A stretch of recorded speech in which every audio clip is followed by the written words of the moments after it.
Hello friends, today we will discuss the important topic that is glossary of economics. Like आपने national income पे मैंने आपको PPT दिया था, लेकिन आज हम जो डिस्कस करने वाले हैं टर्मिनोलॉजी डिस्कस करने वाले हैं नेशनल इनकम की, जो कि आपके टर्म 2 के जो एग्जाम आ रहे हैं ना स्टूडेंट्स जो स्कूल के हैं, सीबीएसई के, आरबीएसई बोर्ड के बच्चे हैं, उनके जो टर्म 2 के एग्जाम आ रहे हैं उनके लिए बहुत यूजफुल है। इवन कॉम्पिटिशन एग्जाम में यहाँ से डायरेक्ट पूछ लिया जाता है कि आपके टाइप्स ऑफ गुड में कंजम्पशन गुड्स क्या होती है, कैपिटल गुड्स क्या होती है, तो हमें पता होना चाहिए। तो वो टर्मिनोलॉजी, और ये मेरा जो ग्रॉसरी का मैंने फर्स्ट आपको वीडियो दिया था उसका सेकंड पार्ट है जिसमें मैं नेशनल इनकम या उससे रिलेटेड जो है टर्मिनोलॉजी को क्लियर करूंगी। अब इसमें बात करते हैं अपन इंपॉर्टेंट टर्मिनोलॉजी में।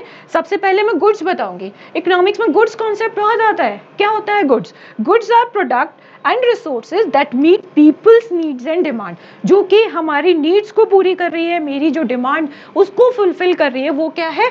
गुड्स है। अ goods can be physical object हो सकता है, मैन मेड ऑब्जेक्ट हो सकता है, सर्विस भी हो सकती है, और mix of the three and can be at a market price है। तो गुड्स इन तीनों में से कुछ भी हो सकती है। जब भी गुड्स का मतलब आए तो आप इसको इजीली क्लियर कर लेना। देन फिर है कंजम्पशन गुड्स।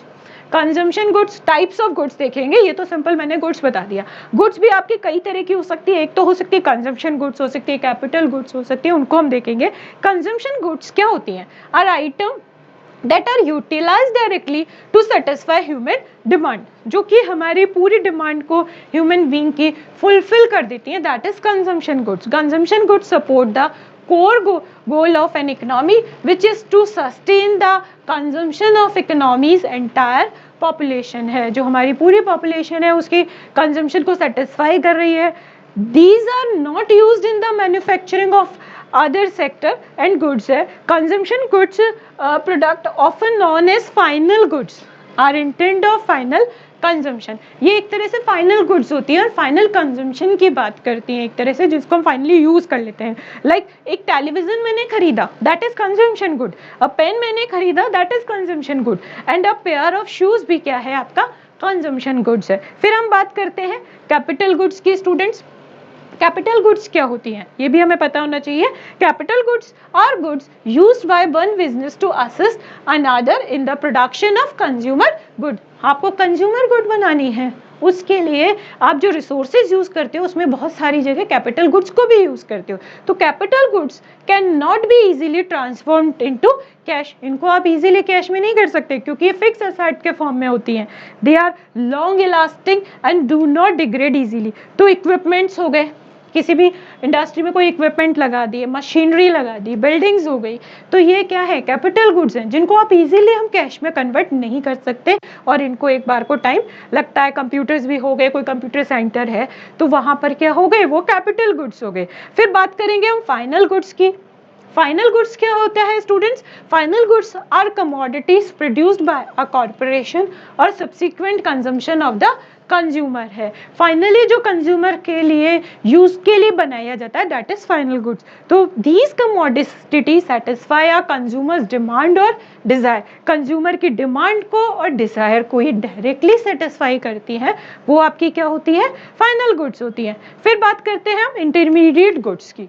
इंटरमीडिएट नाम से ही लग रहा है जो बीच में यूज होती हैं, तो वो क्या होती हैं? आपकी इंटरमीडिएट गुड्स होती हैं। तो intermediate goods are utilized in the production of finish good और अ कंज्यूमर गुड। क्योंकि आपने नेशनल इनकम निकाला होगा, वहां पर इंटरमीडिएट गुड्स बहुत आता है और इस तरह के क्वेश्चन 2 मार्क्स में आपसे डायरेक्ट पूछे जाएंगे। तो ये टर्मिनोलॉजी आपके डायरेक्ट यूज आएगी, आप इसका स्क्रीनशॉट भी लेते जाइए जो आपके काम आएगा।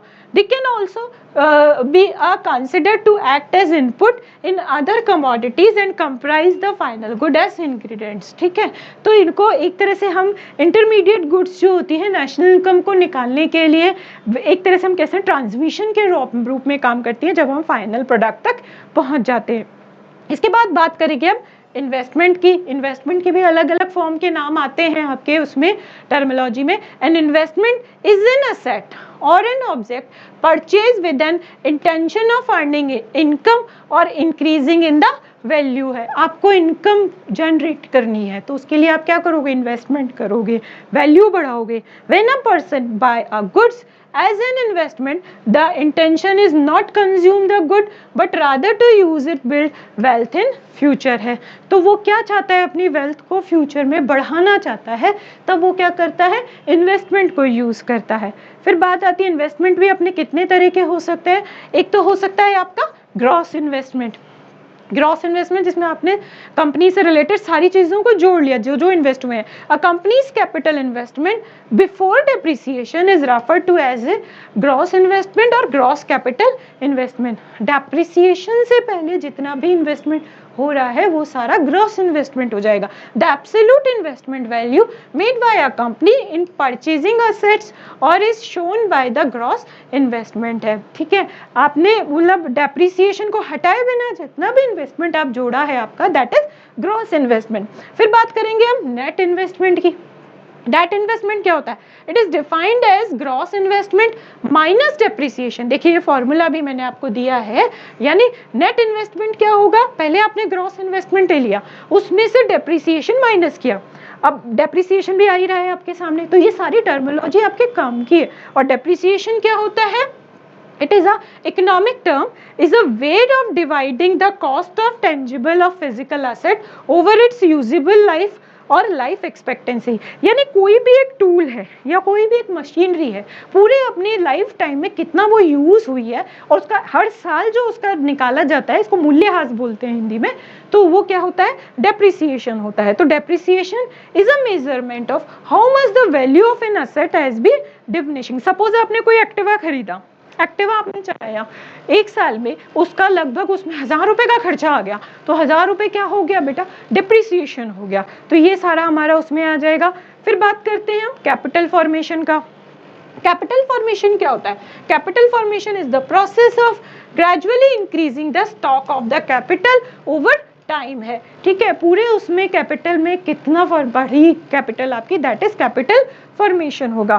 फैक्टर कॉस्ट, ये भी बहुत आता है, साधन लागत हिंदी में बोलते हैं इसको, factor cost. These are the earning obtained by the owner of the factor of production in exchange of providing factor service to the producer है। प्रोड्यूसर को आपने जो फैक्टर सर्विस प्रोवाइड कराई है, उसमें जो कॉस्टिंग आई है वो आपकी क्या हो गई, फैक्टर कॉस्ट हो गई। अभी डायरेक्ट जो डेफिनेशंस मैं आपको दे रही हूँ, अगर आप लोग कमेंट बॉक्स में बोलेंगे तो मैं आपको इसको पीडीएफ भी प्रोवाइड करा दूंगी, जिससे आप ये डेफिनेशन डायरेक्ट लर्न कर लेना, क्योंकि एग्जाम में डायरेक्ट आएगा। Basics of price, basic price क्या होती है, the basic price is the amount a producer receives from a purchaser for a unit of thing or a service provided as output, less any tax due, any subsidy due to on the unit as a result of its production और sale है। तो basic price का अपन फॉर्मूले से भी easily इसको समझ सकते हैं, यानी फैक्टर कॉस्ट में से मैंने क्या किया, प्रोडक्शन टैक्सेस को ऐड कर दिया और उसमें से प्रोडक्शन सब्सिडी को मैंने माइनस कर दिया, तो वो मेरी क्या आ जाएगी, बेसिक प्राइस आएगी। ठीक है, इसके अलावा मार्केट प्राइस की अगर अपन बात करते हैं, मार्केट प्राइस क्या होता है, पूरा जो भी आप जीडीपी जीएनपी पढ़ते हो उसमें ये दोनों चीजें बहुत आती हैं, फैक्टर कॉस्ट और मार्केट प्राइस, तो आपको ये क्लियर होना चाहिए। The market price of a commodity is the price at which it is sold on the open market. पूरे फाइनेंशियल ईयर में उसको सोल्ड किया जाता है। It comprise the cost of production such as wage, rent, interest, input, price, profit and so on, इनके basis पर इसको किया जाता है और पूरे साल का इसको एडअप कर दिया जाता है। It also include government impose levies, government provide producer subsidies, सारी चीजें इसमें इंक्लूड हो जाती है। तो मार्केट प्राइस क्या हो गया स्टूडेंट्स, देखिए आपके सामने आ गया, basic price plus production taxes and minus product subsidy, इसको अगर अपन ने माइनस कर दिया तो आपको क्या मिल गया, मार्केट प्राइस मिल गया। फिर इसके बाद बात करते हैं हम ट्रांसफर पेमेंट की। ये भी टर्मिनोलॉजी बहुत आती है एग्जाम में, इवन कंपटीशन एग्जाम में भी ट्रांसफर पेमेंट पूछा जाता है, क्या होता है अपने को क्लियर होना चाहिए। Transfer payment refer to a payment received without the provision of any services of goods in exchange. ठीक है, ये क्या, इसका किसी भी तरह का कोई काम नहीं करते और उसके विदाउट उसके आपको ये सारा मिल जाता है विदाउट एफर्ट के, तो there are one time payment with no expectation of return. तो दीज आर अर्नड इनकम होती है, ये एक तरह से अर्नड इनकम होती है, और these are given to you for free with no need to make a current or future payment in exchange, जिसका आपको ना तो फ्यूचर में कोई पेमेंट मिलेगा ना कुछ मिलेगा। Transfer payment are essentially government welfare, ये जो पीपीएफ होता है या प्रोविडेंट फंड होता है, पेंशन होती है, वो आपकी क्या होती है, एक तरह से ट्रांसफर पेमेंट्स होती है। इसके अलावा हम बात करेंगे student stock variable. Stock variable क्या होता है? A stock variable is a variable that is measured at a certain point of time. जब हम किसी पॉइंट ऑफ टाइम पर स्टडी करते हैं तब हम उसको क्या बोलते हैं? स्टॉक वेरिएबल बोलते हैं। अब इसके क्या क्या एग्जांपल हो सकते हैं? वेल्थ भी हो सकता है, इसमें कैपिटल भी हो सकता है, क्योंकि वो एक सर्टेन पॉइंट ऑफ टाइम पे आप स्टडी करते हो, तो वो क्या हो गया आपका stock variable. Does not have a temporal dimension और इट इन्फ्लुएंस द फ्लो है। अब ये फ्लो को आगे बढ़ाने की कोशिश करता है। इसके अलावा अगर अपन फ्लो वेरिएबल्स की बात करते हैं, फ्लो वेरिएबल क्या होते हैं? A flow variable is a quantity that is measured over a specific time frame है। इसको एक स्पेसिफिक टाइम फ्रेम दे दिया, जैसे पूरा 1 साल का टाइम दे दिया, जैसे हमारा फाइनेंशियल ईयर होता है ना, लाइक वो फ्लो वेरिएबल हो जाता है। तो यहाँ पे वो क्या हो गया आपका? फ्लो वेरिएबल हो गया। तो flow are thus described in terms of given time period such as hour, such a day, week, 1 month और year है। ये स्पेसिफाइडली मेंशन होता है कि एक हफ्ता है, एक वीक है, एक महीना है या एक साल है। It has time dimension to it है, तो ये उसके हिसाब से चलता है। अब बात करेंगे हम लीकेज और इंजेक्शन की। ये भी बहुत इंपॉर्टेंट है, जो आपके पूछे जाते हैं और हमें क्लियर भी होने चाहिए। बात होती है लीकेज की। In the context of a circular flow of income model, leakage is an economic term that characterized by capital money that escape of an economic system है। ठीक है, इसमें लीकेज आपका किस फॉर्म में हो सकता है? टैक्सेस के फॉर्म में हो सकता है, सेविंग्स के फॉर्म में हो सकता है, और इंपोर्ट्स के फॉर्म में आपका लीकेज हो सकता है। गवर्नमेंट ने टैक्स लगा दिया तो वो उसको हमें लीकेज के फॉर्म में शो करना पड़ेगा। तो it lowers aggregate demand and incomes level है। ठीक है, ये उसमें चेंजेस कर देता है। फिर मैं बात करूंगी इंजेक्शन की। When funds are added to an economy from sources other than the people enterprises, this is refer to an injection है। ठीक है, आपने उसके थ्रू उनमें डालने की कोशिश की, गवर्नमेंट ने उसको सर्कुलर फ्लो को पुराने फॉर्म में लाने के लिए इसको डाला, तो इससे क्या होगा? It raises aggregate demand as well as income level. इससे क्या होगा? एग्रीगेट डिमांड बढ़ेगा, इनकम लेवल बढ़ेगा। अब इसके एग्जांपल्स अपन समझ सकते हैं। Injection can be form in variety of sources including government spending आ सकता है, इन्वेस्टमेंट आ सकता है, और इसमें एक्सपोर्ट आ सकता है। तो ये सारा कुछ अपना ग्लॉसरी का वो है। इसके अलावा मैं आपके लिए और भी लेकर आऊंगी स्टूडेंट्स, बाकी इसको आप पूरा देखेंगे तो आपको काफ़ी नॉलेज मिलेगा, और पीडीएफ में आपको उसमें लिंक में शेयर कर दूंगी। Thank you.